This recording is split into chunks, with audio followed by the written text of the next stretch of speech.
Sælverði og gleðilegt sumar. Ég heiti Ólöf Vignisdóttir og skrifa lokaritgerð í safnafræði sem heitir Framleiddur sannleikur, greining á safnastarfi á Íslandi eftir áróðursmódeli Hermann og Chomsky. Aðeins mig, ég með BA-gráðu í sagnfræði og kláraði MA-gráðu í safnafræði seinast á haust, hef starfað á nokkru söfnum örlítið, að meðal annars Byggðasafni Vestfjarða, Árbæjarsafni og Þjóðminjasafni Íslands. Ég var að vinna í Geislunni og Þjóðminjasafni Íslands þegar ég las þessa bók og þar kviknaði hugmyndin að ritgerðinni. Og þið getið skoðað bókina ef þið viljið, en þetta bókin Manufacturing Consent, The Political Economy of the Mass Media eftir Edward Herman og Noam Chomsky. Hún skrifuð árið 1984 og sumt mætti maður segja að vera úrelt, en ég vil meina að það eigi fullt erindi við samfélagið í dag. Áróðursmódelið greiningarrammi sem ég notaði til þess að útskýra frammistöðu íslenskra safna í ljósi grunngerðar og tengsla þeirra sem þau starfa innan. Ég lít svo á söfn meðal annars þjóni og reki áróður fyrir hönd valdamikilla samfélagslegra hagsmuna sem stjórna þeim og fjármagna þau. Fulltrúar þessara hagsmuna hafa mikilvæg erindi og meginatriði sem þeir vilja koma á framfæri og eru í góðri aðstöðu til að móta og takmarka stefnu í safnamálum. Þessu yfirleitt ekki áorkað með grófri áskiptasemi, heldur með því að velja fólk sem hugsa rétt og með því að safnstjórar og almennt starfsfólk safna tileinki sér forgangsröðun og skilgreiningar á því sem telst vera viðeigandi starfsemi safna og sem staðfesta stefnu stofnunarinnar. Þannig vil ég meina að áróðursmódelið það rótgróið í kerfinu að leikendur í því gera sér ekki endilega grein fyrir því, heldur áróðursmaskínan sér nokkuð náttúrulega. Þá aðeins síur Hermann og Chomsky. Þeir tala síur, 5 áróðursíur sem fjölmiðlar fara í gegnum áður en þetta verður, hvað verður að fréttum, hvað almenningur heyrir. Það þá fyrsta síðan stærð, eignarhald og ávöxtunarkröfur fjölmiðla. Erfitt fyrir nýja aðila að koma inn á markaðinn vegna hás byrjunarkostnaðar sem gerir þá samkeppnin stöðu stærri og eldri aðila sterkari. Það stigskipting einnig á áhrifum og trausti á fjölmiðlum. Þeir fjölmiðlar sem hafa mestu dreifingu og áhrif hafa mótandi áhrif á miðlun annarra minni fjölmiðla. Minni fjölmiðlar reiða sig svo á stærstu fjölmiðlana fyrir fréttaefni, þannig bergmála eða endursagðar fréttir framleiddar af stærstu fjölmiðlafyrirtækjunum í ýmsum miðlum allan heim. Auglýsingakaupendur. Fyrirtæki sem hafa miklar tekjur af auglýsingasölu geta þá verðlagt sig undir framleiðslukostnaði og þannig aukið sölu. Þau fyrirtæki sem hafa ekki jafn miklar auglýsingatekjur verðleggja sig þá hærra og ná þá minni dreifingu. Þriðja síðan upplýsingaöflun. Mikið umfang upplýsinga gerir það að verkum að ómögulegt að fjalla allt sem gerist og vera með fréttamenn á öllum vígstöðum. Fréttamenn eru staðsettar á þeim stöðum þar sem miklar líkur að fá einhverjar fréttir. Fjölmiðlafulltrúar skipta miklu máli í þessu samhengi því þeir vinna við að framleiða fréttir fyrir sína vinnuveitenda, stjórnvöld eða til stór fyrirtæki. Fjórða síðan síðan neikvæð gagnrýni og umfjöllun fjölmiðla. Á ensku flag, það svolítið erfitt að þýða það orð. Neikvæð gagnrýni á umfjöllun í fjölmiðlum viðkvæm málefni getur vakið upp umræður og deilum innan samfélagsins umfjöllunina og það heillindi fréttamannanna. Þessi neikvæða umfjöllun getur til dæmis skemmt fyrir sölu og auglýsingum og þannig fælt fjölmiðla frá því að flytja fréttir af málum sem getur leitt til óvægnar gagnrýni. Fimmta síðan andkommunismi. Andkommunismi sú hugmynd að kommunismi hugmyndafræðilegur óvinur og það væri ekkert verra til í heiminum en hvers kyns útfærslur á hugmyndafræði hans. Þessi nálgun vill einfalda heiminn og skipta honum í 2 andstæða póla sem eru annaðhvort góðir eða vondir. Þessar 5 síur takmarka hvaða efni verður að stjórnfréttum í fjölmiðlum. Boðskapur frá óskipulögðum og veikburða-hópum, til dæmis grasrótarmótmælendum, pólitískum föngum og flóttamönnum, ná ekki í gegn til fjölmiðla þar sem þá skortur oft fjármagn til að vekja athygli á sínum málstað. Fjölmiðlar eru stærsta upplýsingaveita samfélagsins en til eru fleiri miðlar, til dæmis Söfn, en þessari ritgerð litið svo á að Söfn væri ein útgáfa af miðli og gerir tilkall til þess að vera boðberi sannleika líkt og aðrir fjölmiðlar. Sorry.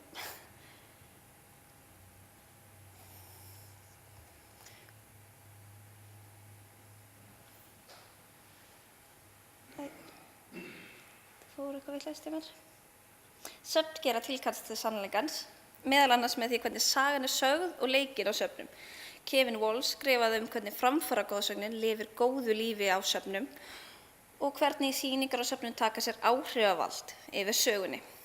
Sýningarnar eru oftar en ekki framsetning á framförum fyrri tíma og sköpuð af sérfræðingum sem taka sér vald yfir fortíðinni sem oft hafið yfir allan vafa. Það í sjálfu sér framleidd fortíð sem gefur í skyn stjórn yfir tíma og rými. Söfn sem eru miðill sem almenningur treystir á að segja satt og óhlutdrægt frá heiminum eins og hann eða var, rétt eins og fjölmiðlar. Óhlutdrægni er markmið sem erfitt er að uppfylla því mannlega hliðin gerir það ómögulegt. Einstaklingar koma með sína eigin heimsmynd að borðinu, sagana með öðrum orðum skrifið af einstaklingum sem hafa allir persónulegar skoðanir á hlutunum. Þannig að, og ef við yfirfærum síðan þessar áræðissíður á Söfn, þá þurfti ég svona svolítið að heimfæra það á Söfn á Íslandi. Þetta átti ekki alveg allt beint við Söfn, en ég kom við svona mína túlkun á því. Og þá var það, hérna eru síðuna sem ég yfirfærði á Söfn. Fyrsta síðan er þá stærð og eignarhald íslenskra menningarstofnana. Á Íslandi eru flestar menningarstofnanir í eigu hins opinbera og samkvæmt ICOM, Alþjóðasamtökum safna, eru söfn ekki rekin í hagnaði, þannig að það eru ekki beinlínis ávöxtunar kröfur á söfn, en það eru öðruvísi svona styrkveitingar, styrkja safnana kröfur á söfn. Aðeins grunngerð bara safna í íslenskum lögum, hvernig valdapíramídinn er á Íslandi. Þá er þetta í 1. grein safnalaga frá 2011. Það er í lögum þessum kveðið á skipulag safnastarfs í þeim tilgangi að efla starfsemi safna við varðveislu og menningar náttúruarfs Íslands, tryggja honum verið skilað óspilltum til komandi kynslóða, veita fólki aðgang að honum og stuðla aukinni þekkingu á þessari arfleifð og skilningi á tengslum hennar við umheiminn. Í aðeins stöðu safnanna í safnalögunum, þar eru tilgreind 3 höfuðsöfn, það er þá Listasafn Íslands, Náttúruminjasafn Íslands og Þjóðminjasafn Íslands. Og þau eiga að vera öðrum söfnum til ráðgjafar og stuðla samvinnu safna og samræmdi safnastefnu hvert á sínu sviði. Einnig er tilgreind hvaða söfn teljast vera viðurkennd söfn og að ráðherra veitir safni við stöðuna viðurkennd safn eftir fenginni tillögu frá safnaráði. En það er samt alltaf endanum ákvörðun hans. Og með þessari lagaumgjörð felst ákveðin valdapíramídi og lítil fjarlægð frá ráðherranum sem gerir þannig sjálfstæði safna frá stjórnvöldum minna í þessum lögum. Og aftur að og með myndun ríkisstjórnar Framsóknar og Sjálfstæðisflokksins var vorið 2013 færðist menningarminjar undir forsætisráðuneytið frá menntamálaráðuneytinu.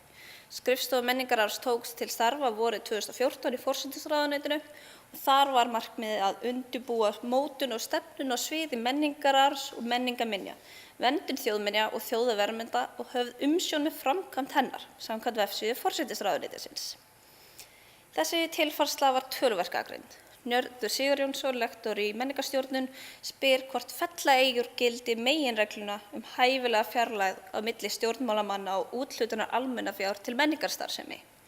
Tilfærslan var á skjön við menningarstefnu stjórnvalda sem sett var fram fyrr á árinu 2013, nokkrum mánuðum áður. Það stendur að stjórnvöld viðurkenni sjálfstæði stofnana sinna og sviði menningar leið og gerð krafa til þeirra fagleg vinnubrögð. Mikil áhersla á fjarlægð peningavaldsins til að menningarstarfi geti haldið sínu sjálfstæði frá stjórnvöldum og tjáningafrelsið sé varið. Gerð er krafa á stjórnvöld þau virði reglur og eiga þau að skapa fordæmi góð vinnubrögð. Menningarstefnan gaf fögur fyrirheit framtíðina en eftirfylgni sýnir sig í orðum og gjörðum og ljóst var fljótt að ríkisstjórn Framsókn og Sjálfstæðisflokksins ætlaði ekki að fylgja stefnu fyrri ríkisstjórnar. Forsætisráðuneytið var gagnrýnt fyrir lið- og fjáraukalögum árið 2014 fyrir græna hagkerfið og verkefni tengd sögulegra menningartengdra byggða og fornleifa. Ríkisendurskoðar þetta og kemst að þeirri niðurstöðu að úthlutun styrkja af þessu fjárlögum samræmist ekki góðum stjórnsýsluháttum og jafnræðis í styrkúthlutunum. Einnig var ráðuneytið gagnrýnt fyrir að sama ár voru styrkir að upphæð 175 milljónum króna til atvinnuskapandi minjaverkefna ekki auglýstir opinberlega, heldur voru styrkþegar handvaldir af forsætisráðherra fengnum umsögnum frá stofnunum ráðuneytisins. Ríkisendurskoðun ályktar þetta og segir að styrkir ráðuneytisins voru ekki auglýstir til umsóknar og telur Ríkisendurskoðun að það ekki hafi verið tryggt með nægilega skýrum hætti að jafnræðis væri gætt við úthlutun þeirra.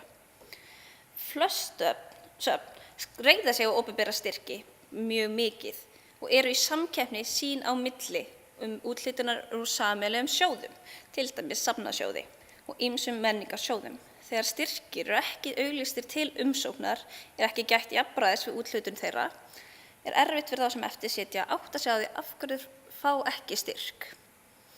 Leyndin sem fylgir þessu styrkjum flokkar seint undir góða stjórnsýsluhætti og eykur á tortryggni í garð þeirra sem veita styrkina.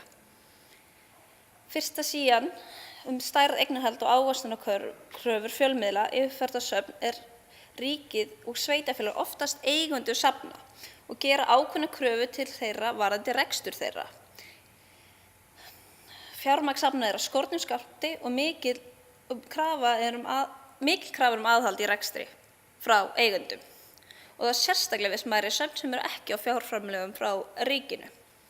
Á haustin geta viðurkennd söfn sótt styrki í safnasjóð sem sendi síðan umsögn til menntamálaráðherra til úthlutunar úr sjóðnum. Úthlutunar árið 2014 námu 99 milljónum, sem 76 milljónum minna en þeir styrkir sem forsætisráðherra úthlutaði sem ekki voru auglýstir opinberlega fyrir árið 2014. Berum aðeins saman styrki til atvinnuskapandi minjaverndarverkefna og styrki úr safnasjóði sama ár. Ef upphæðir styrkveitinga eru skoðaðar töluvert hærri fjárhæðir að ræða í úthlutun forsætisráðherra en úr safnasjóði. Stærstu úthlutanir úr verkefni úr safnasjóði náðu 2 milljónum króna og fóru til Byggðasafns Vestfjarða og Þjóðminjasafns Íslands. Í samanburði var stærsti styrkurinn sem veittur var úr forsætisráðherraembættinu að upphæði 20 milljónir vegna flutnings á gæruhúsinu frá Akureyri til Siglufjarðar. Þetta 10 sinnum hærri upphæð heldur en veitt úr safnasjóði. Myndi hafa mikil áhrif á starfsemi þeirra safna sem ef þau gætu fengið þessa upphæð. Með styrkveitingum valdið yfir menningunni og sögunni sem sögð í höndum fárra aðila sem ákveða með fjármunum hvað sé framkvæmt og þar af leiðandi miðlað til almennings. Mjög kostnaðarsamt að setja upp sýningar, mikill byrjunarkostnaður til dæmis við húsnæði, starfsmenn, uppsetningu og fleira. Má ætla að sumar sýningar hefði aldrei komið til framkvæmda nema með opinberum fjárstuðningi. Þannig getur sá sem veitir styrkinn að vissu leyti stjórna því hvaða túlkun á menningararfinum verður ofan á. Hvaða sannleikur sagður. Því meiri fjármuni sem söfn hafa til umræða, því betri aðstöðu hafa þau til varðveislu, rannsókna og uppsetninga á sýningum. Lítum á styrkveitingar sem ákveðin mælikvarða á mikilvægi safnsins fyrir stjórnvöld. Minni söfn sem hafa ekki jafn mikið af fjármunum til að spila úr fá svo lánaðar sýningar frá stærri söfnum, til dæmis Þjóðminjasafninu, og notast jafnvel einnig við sérfræðiþekkingu og rannsóknir þess. Þetta gefur stærri söfnum meira vald og trúverðugleika. Upplýsingar berast niður valdapíramídan frá stærri söfnum niður til minni safna og viðurheldur þannig áróðursmaskinunni. Önnur síða svo erlendi ferðamenn og menningartengd ferðaþjónustu. Hvað yfirfæra auglýsingakaupendur á aðsóknartölur. Þeir Hermann og Chomsky fjalla hvernig auglýsingakaupendur hafa áhrif á efnisval fjölmiðla með fjármagni. Það er valið frekar það sem er líklegra að auglýsingakaupendur kaupi inn á til þess að fá meiri pening. En á söfnum ekki mikið auglýsingar og ekki rekið með hagnaði, en sumar sýningar eru styrktar af einkafyrirtækjum sem skiptir aðgangseyririnn mismiklu máli í rekstri safna. En með auknum straumi erlendra ferðamanna til landsins eru tekjum aðgangseyri að verða stærra hlutfall af fjármögnun safna. Í auknum mæli farið að horfa til menningararfs til atvinnuuppbyggingar. Ef Menningarstofnun hefur yfirburði í markaðshlutdeild og í fjölmiðlaumfjöllun umfram aðrar menningarstofnanir, mun það gefa því viðbótartekjur til að verða samkeppnishæfari og koma sér á framfæri með aukinni hörku, kaupa meira á söluvænlegum sýningum og viðburðum. Sú Menningarstofnun sem stendur illa vígi í þessari samkeppni verður þá að auka útgjöld sem ofta ekki innistæða til fyrir að reyna að halda í við þá þróun af ört minnkandi markaðshlutdeild og þá tekjum.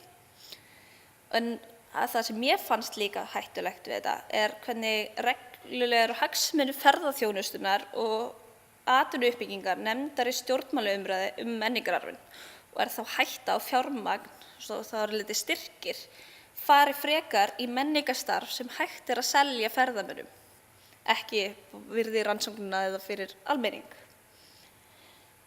Upphaf þess má rekja til skýrslunnar Menningartengd ferðaþjónusta sem var gefið út árið 2001 af Samgönguráðuneytinu. Þar eru útlist ákveðin tímabil í Íslandssögunni og hlutir sem eru söluvænlegri en aðrar. Miðaldir eru til dæmis nefndar undanhald og endurreisn því myrkra nafni, en 870 til 1400 upplýsingasamfélag miðhalda, þannig búin að ákveða bara ákveðnir hlutir af Íslandssögunni gerðist ekki neitt eða var bara myrkir og ómerkilegir. Og skýrsla leitast við að beina fjármunum, þá opinberu fjármunum á ákveðin svið eða tímabil sem fámennur hópur sérfræðinga sem standast í skýrslunni telur gróðavænlegri en annað á sölu á landinu til erlendra ferðamanna. Anna Þorbjörg Þorgrímsdóttir, sagna- og safnafræðingur, skrifaði menningartengda ferðaþjónustu árið 2008 í grein sinni Menningararfur með strípur, varðveisla eða miðlun sem birtist í ritinu. Þar greinir hún hvernig opinberir fjármunir sem eru eyrnamerktir á fjárlögum fyrir varðveislu á menningararfinum hafa farið í miklum væli til verkana sem myndu flokkast undir menningartengda ferðaþjónustu. Þar varar hún við klisjukenndum staðalmyndum af menningararfinum og segir leið og litið á menningararfinn sem auðlind þarf að gæta vel að því að auðlindin skaðist ekki eða bjagist vegna rangrar og klisjukenndrar túlkunar. Og hérna er þessi fína tölvuteikning af miðaldadómkirkju í Skálholti sem ég myndi tengja undir menningartengda ferðaþjónustu og það er hætta við að peningar færu frekar í þetta en eitthvað annað mikið vara, sem auðvitað bara mín skoðun. Þriðja síðan, það er þá heimildaöflun og skráning safngripa. Þriðja síðan fjallar aðferðir fjölmiðla til að safna heimildum fyrir fréttir. Og eins og ég sagði, ómögulegt er að vera með fréttamenn á öllum vígstöðum og meðtaka allar upplýsingarnar. Og sama má segja söfn. Söfn hafa ekki fjármagn til að hafa fræðimenn að rannsaka allt sem safnið varðveitir. Þau verða að velja hvað þau ætla að rannsaka, hvað séu merkilegar og aðgengilegar heimildir. Á Íslandi skrá söfn sín aðföngu sín í menningarlega gagnagrunni SARP. Ekki hafa öll söfn skráð jafn mikið í SARP. Og þegar ég skrifaði ritgerðina mína spurði ég einn safnamann hvað heldur sé mikið skráð á ykkar safni og hann sagði 10 til 15% sem þeir væru búin að skrá af öllum gripum. Það er nefnilega afar stórt verk og söfn hafa mismiklum fjármunum að moða til að skrá í SARP. Söfn þurfa svo að greiða árgjald í SARP og það hækkar eftir því hversu mikið safnið skráir.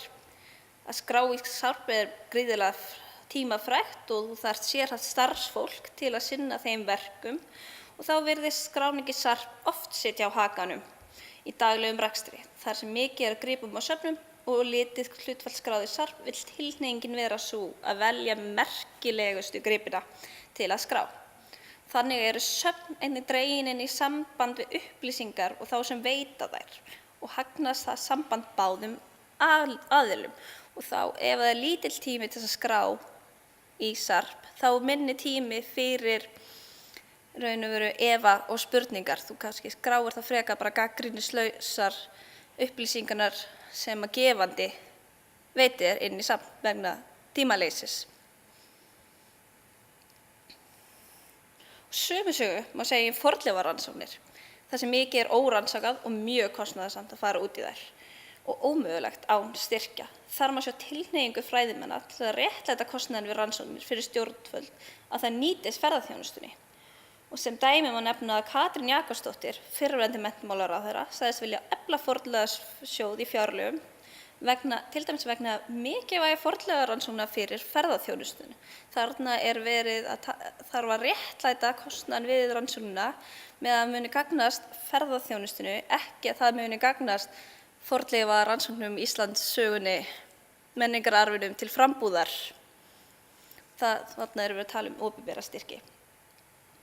Það hættuleg brot að hugsa fornleifarannsóknir á þann veg að þær geti nýst ferðaþjónustunni best.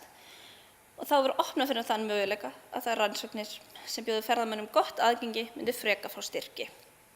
Ferðaþjónustan á ekki að vera hagsmunaaðili í frumrannsóknum á sviði minja og menningar, en það stangast það á við önnur yfirlýst markmið yfirvalda og forsvarsmanna safna gildi slíkra rannsókna. Og fjórða síðan. Hún óvægna gagnrýni eða flag á ensku. Þetta var held ég erfiðasta síðan og ég komst að því að það nú ekki mikið óvægna gagnrýni á söfn. Þau eru svolítið átakafælin og þetta oftast bara svona minni umræða, en það hafa verið heitar umræður oft útilistaverk sem eru á forræði safna. Og þessari mynd sjáum við Svörtu keiluna eftir Santiago Sierra. Óvægin gagnrýni, það eru fréttir sem eru andstæðar viðteknum sannleik fá á sig til að kæfa það niður og draga úr trúverðugleika þeirra. Þá kannski fer bara bloggheimurinn á fullt og segir til þess að gera lítið úr fréttinni. Ef ákveðnar staðreyndir eða aðstæður líklegt til að koma af stað óvæginni gagnrýni líklegt að söfn veigri sér við því að birta það. Söfn eru átakafælin vegna þess hversu háð þau eru stjórnvöldum með fjármagn. Ekki ber mikið á átökum í fjölmiðlum safnastarfsemi, en það gerist og hægt að taka nokkur dæmi slíkt útilistaverk. Svarta keilan eftir Santiago Sierra. Alþingi þótti verkið ekki hæfa Austurvelli og lýstu andstöðu við staðsetninguna ásamt minnihluta í borgarstjórn. Kjartan Magnússon, borgarfulltrúi Sjálfstæðisflokksins, tengdi listaverkið við óeirðirnar 2008 og 2009 og sagði þar sem kannski ekki miklu máli hafa verið og í rauninu við hótunum ofbeldi, þá var löglega kjörin ríkisstjórn hrakin frá völdum. Mér finnst í rauninu bara síst ástæða til að minnast þess með einhverju sérstöku minnismerki. Að minnstakosti hefði mátt finna því annan stað. Það hefði ekki átt að vera sett niður á þessum helga stað þjóðarinnar. Og í lok greinarinnar, þetta stakk mér svolítið, var tekið fram að yfirvofandi væru borgarstjórnarkosningar og ekki víst hvort að nýr meirihluti muni leyfa verkinu að standa á þessum stað. Svo það gaf greinilega í skyn að það gæti verið háð pólitískum duttlungum hvort að þetta listaverk væri að standa eða ekki. Enn sami meirihluti og þetta verk stendur enn á þessum helga stað. Sama var með Hóluna eftir Ásmund Ásmundsson sem var tillaga að kæmi hér fyrir framan þetta hús.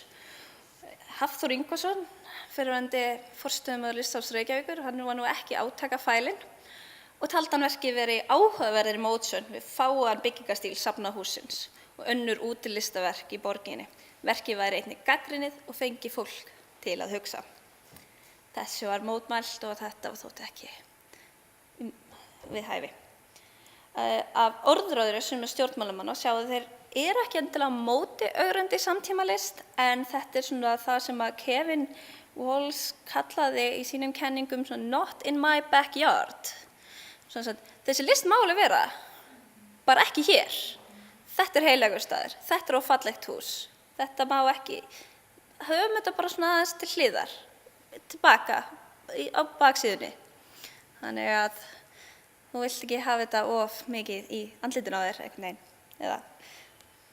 En þá fyrst fyrir auðvitað að vera vandamál, ógn sem þarf að eiga við ef hún er staðsett á Austurvelli sem dæmi. 5. síðan var svo andkommunismi. Ég skipti út kommunismanum fyrir þjóðernishyggju. Þar sem að ég túlkaði kenningar Chomsky andkommunisma væri miklu frekar að þú værir að skipta heiminum í tvo andstæða póla. Það er þessi ráðandi hugmyndafræði frekar en kommunismi sem eitthvað hugtak. Þessi bókir frá 1984, þá átti kommunismin aðeins meira við í kalda stríðinu. En segjum á að þjóðernishyggja sé ráðandi hugmyndafræði á íslenskum söfnum. Hermann og Chomsky greina svo í umfjöllun sinni fjölmiðla það sem þeir kalla verðug og óverðug fórnarlömb. Þar sem að verðug fórnarlömb fá vandaðri umfjöllun vekur upp sterkar tilfinningar annað en óverðug fórnarlömb, fá minni, eftirminnilegri umfjöllun og vekja ekki upp jafn sterkar tilfinningar. Og ég ákvað að taka þessi fórnarlömb og yfirfæra þau bara á safngripi á sýningum, bara verðug og óverðugir safngripir. Hverjir eru á forsíðunni, hverjir eru á baksíðunni eða bara einhvers staðar í miðjunni. Og þá er hægt að taka hvernig þeir fjallað það og hvernig tilfinningar umfjöllunin og bara uppsetningin. Og ég vil segja að kenningin er að verðugir gripir eru sýndir á íburðarmikinn hátt. Umfjöllun þá er nákvæmari og mannlegi þátturinn er dreginn fram í sviðsljósið, þannig að það veki áhuga safngestsins og vekur upp samhygð með persónum sögunnar. Andstæðan við þetta eru gripir sem flokkast óverðugir, þeir fá litla eða ónákvæma umfjöllun sem vekur upp sterkar tilfinningar hjá gestinum og verða þannig óeftirminnilegri. Og ég tók svolítið grunnsýningu Þjóðminjasafnsins á þetta og ég vil meina að Þjóðminjasafnið hefur því hlutverki að gegna að ala á þjóðerniskennd Íslendinga. Og þar á safninu eru helstu dýrgripum landsins miðlað á grunnsýningu sem heitir Þjóðverið til. Sýningunni samkvæmt lýsingu ætlað að vekja gesti til að spyrja grundvallarspurninga þjóðina sem byggt hefur Íslands til þessa dags. Hún felur í sér túlkun og endurmat samtímans á Íslandssögunni leið á því hver við erum. Þar sögunni skipt upp í 7 nokkuð jöfn tímabil og vilja höfundur sýningarnar meina að þannig sé varpað ljósi á þau skeið sögunnar sem fallið hafa í skuggan af þeim glæstari. Því er einnig haldið fram að kaflaskiptingin sé ólík þeirri sem áður tíðkaðist sem byggði á stjórnskipulegum og trúarlegum máttarskilum. Ég get ekki séð að sé mikill munur á því að þetta er svo sem allt skipt niður í stjórnskipuleg og trúarleg vatnaskil. Upphaf Íslandsbyggðar, kristið goðaveldi, norska konungsríkið, í Danaveldi, konungseinveldi, þjóðin og þéttbýlið og leiðin til samtímans. Og við hvert tímabil er svo lykilgripur sem er þá mjög verðugur gripur og nákvæm umfjöllun. Og þeir eru allir að rætur að rekja til trúarlegra eða jarðneskra yfirvalda. Þórslíkneskið, trúarlegt, er þetta Þór eða Kristur, Ufsa Kristur, Valþjófsstaðahöfðin, Guðbrandsbiblía, drykkjarhorn lögréttumanns, skautbúningur og hvítblái fáninn. Þetta er allt tengt og það er engin almenningur, það er engin kotbóndi, þetta er allt nokkurn veginn kirkjan. Og kirkjan var stærsta valdastofnun Íslands og sjálfsögðu var hún varðveislustofnun gripa og það er til fleiri gripir frá kirkjunni en frá almenning. En það er spurning hvort það sé gild ástæða fyrir vægi kirkjugripa á sýningunni. Það vægið birtist líka í framsetningu og lýsingu og staðsetningu í rýminu. Og Hermann og Chomsky fara í sinni bók greiningu af því hversu mikið pláss viðfangsefni fá í fjölmiðlum, skrifum orðum eða fluttum fréttum. Þeir tóku bara orðafjölda og voru báru saman. Og ég tók þá frekar bara fermetrafjölda á sýningum og pláss sem gripir fá. Út af húsnæði við sýningargerð stór kostnaðarliður hjá söfnum og þurfa höfundar sýninga að velja vel hvernig þeir eyða plássinu. Og eins og ég býst við á grunnsýningu Þjóðminjasafnsins þá greinilega valdhöfum gert mikið hátt undir höfði miðað við hversu mikið pláss þeir fá á sýningunni. Og aftur að Kevin Walls, hann telur að minjavernd láti sig varða að varðveita það sem þykir vera fallegt eða samþykkt af þröngum hópi af fólki. Tilgangurinn virðist vera að varðveita hefðbundna skynjun og menningararfi með því að neita sögulegu samhengi og meðfram því að reyna að viðhalda hugmyndum styrk og upphefð yfirstéttarinnar. Og aftur að kirkjan var lengst framan af valdamesta stofnun landsins og átti gríðarlegar eignir og þar af leiðandi fær hún gríðarlega mikið rými í takmörkuðu sýningarrými. Og Þjóðminjasafn Íslands hefur sem höfuðsafn á sviði minjaverndar ákveðið vald í safnastarfi á Íslandi og á að vera öðrum söfnum fyrirmynd samkvæmt lögum. Túlkun safnsins á sögunni verður þannig hinn sanna túlkun á Íslandssögunni að minnsta kosti í hugum flestra safngesta sem eru ekki kunnugir öðrum rannsóknum á Íslandssögunni og menningararfinum.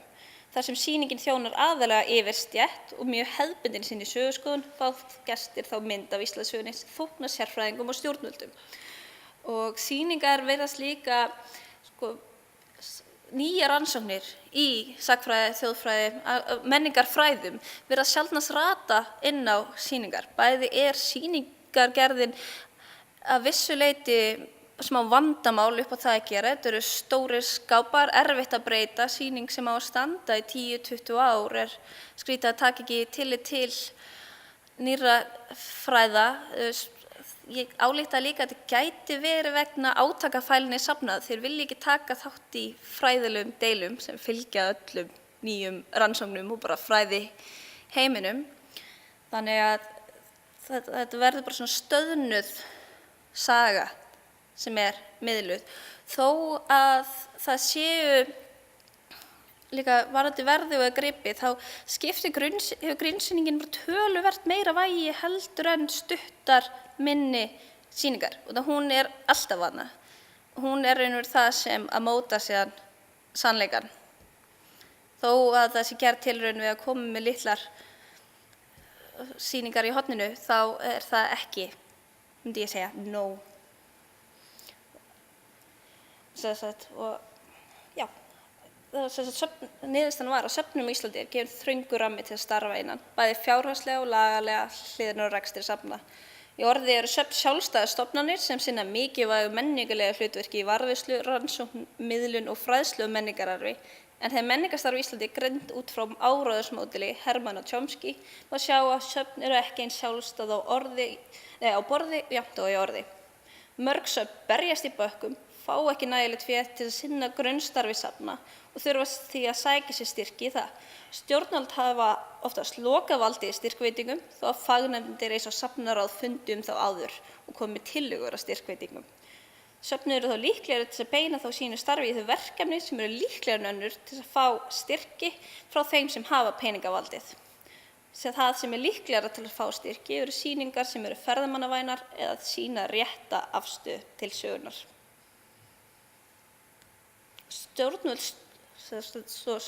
svo söfnum með því að ráða fólk í lykilstöður sem hafa rétta skoðanir á viðfangsefninu, getur þannig viðhaldið ímyndinni sjálfstæði stofnana. Ólíklegt að stofnun fari gegn eigendum sínum. Stjórnendur í lykilstöðum sem velja að halda stöðu sinni eru ekki líklegir til að koma með áberandi gagnrýni á stjórnvöld. Þannig að frelsi og sjálfstæði safna takmarkaða hagsmunaaðilum og eigendum þess í flestum leiðum og í faglegu safnastarfi.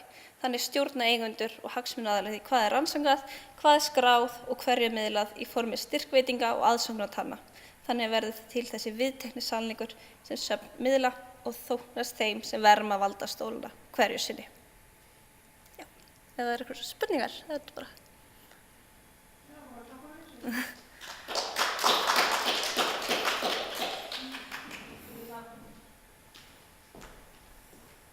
Þakka þér fyrir kærlega, mér finnst það skemmtilegt. En ég er með svona apparat, þannig að ef þið verið með spurningar, ég ætla að við ykkur að tala í það.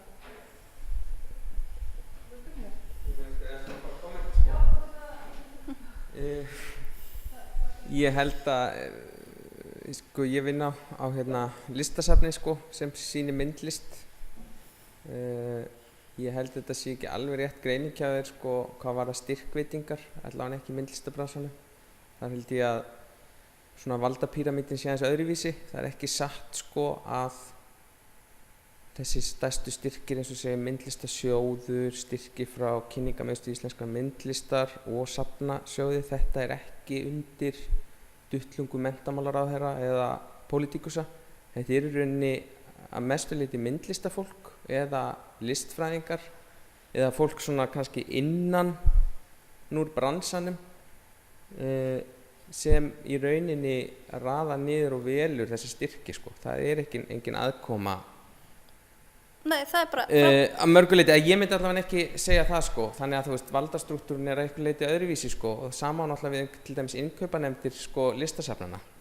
Þar er í innkaupanefndir bara safnstjóri og svo valið, já, í rauninni einn fulltrúi listfræðifélags, einn fulltrúi KÍM, einn fulltrúi myndlistamanna sko.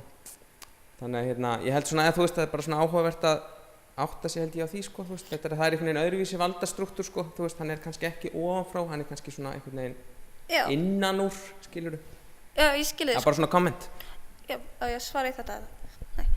Já, nei, sko, ég bara frábært að vita, ég einmitt sko, að svona einn á ástæður fyrir ég tek fram minn bakgrunn er að ég þekki ekki til lista iðnaðarins og ég gat ekki alveg, ég ákvað að taka þjóðmenninguna frekar og taka strúktúrinn þar sem ég staðan var innan byggðasafna og þjóðminjasafns Íslands og ég get alveg trúað að valdastruktúrinn sé töluvert öðruvísi þar sem að þið voru ekki ferðið undir eitthvað þjóðmenningar ráðuneyti.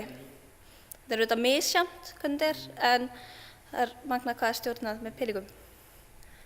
Já, við langar aðeins að bara fyrst að þakka þér fyrir fyrirlesturinn mér aðstæðan góður og svona tikka í öll box allan eins og þetta horfið við byggðasöfnum og þó að og sérstaklega þetta þessi átakafælni, ég held að hún skiptir rosalega miklu máli varandi, þetta er allt svona ómeðvitað, þetta er bara eins og með allt vald sem raðast einhvern veginn upp í kringum einhvern struktúr, þá virðist þetta vera svona frekar ómeðvitað og ég held að mörg söfn myndi segja mér, já við erum ekkert sérstaklega átakafælin, þetta er bara eitthvað svona, einhver hefð og allt þetta, en þetta er samt einhver átakafælni að tala ekki til dæmis, ég get ekki dæmi sýninguna sem er núna, þetta er bara mín persónulega skoðun sem er landnámssýningun handritin. Það eru auðvitað einhver átök sem mynduðust við það að setja upp sína handrit þegar engin sýningarstaður fyrir handrit í landinu eða sem sagt.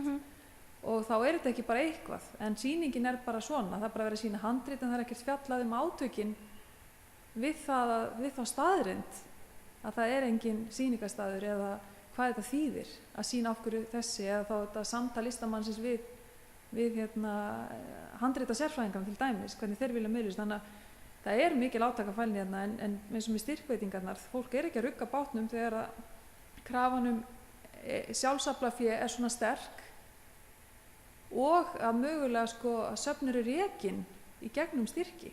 Það er lögbundið hlutverk en þau fá ekki fjármagn til að sinna lögbundið hlutverki, þannig að þetta er allt svona, þannig mér finnst þetta tikka í öll bóks, ég veit ekki okkur ég að bladra þessi ósköp en mér finnst þetta flott erindi á þér og gaman að heyra því komið til.